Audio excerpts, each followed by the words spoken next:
Il était une fois un vieux moine qui avait élu domicile au sommet d'un arbre. Par goût de la simplicité, il s'était bâti une installation que l'on jugeait précaire et passait le plus clair de son temps à méditer.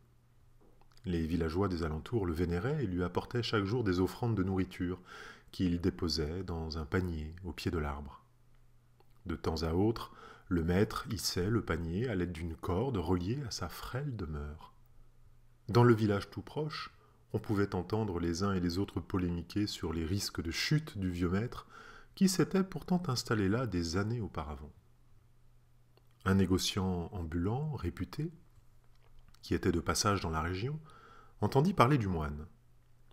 Très préoccupé par toutes sortes d'affaires, et en piètre santé à force de courir le monde, il décida de rendre visite au maître et de lui présenter une offrande.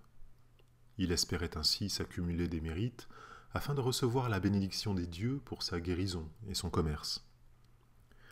Lorsqu'il arriva au pied de l'arbre, le vieux maître était silencieux, profondément absorbé par sa pratique.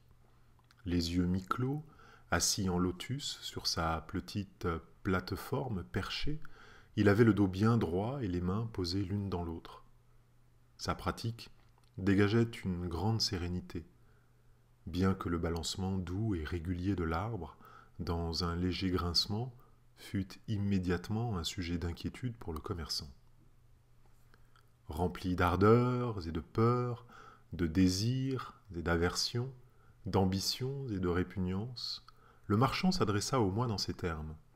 « Prenez garde à vous, vieux maître. Votre situation est très dangereuse. Vous pourriez tomber de cet arbre et vous rompre le cou. »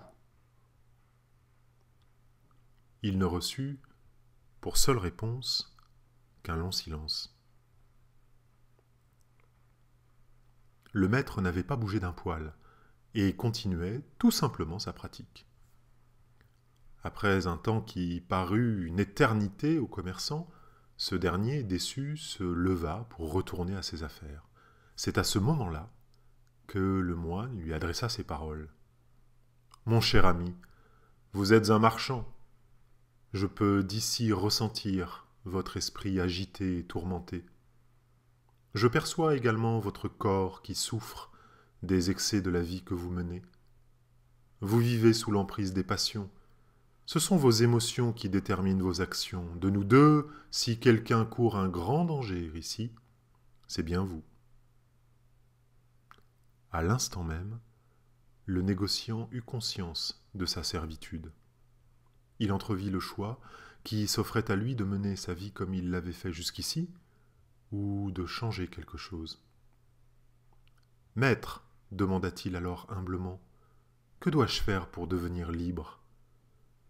Le moine répondit, « Pratiquez ce qui est juste, et cherchez sans cesse votre vrai visage. » Puis, le vieil homme retourna dans le silence.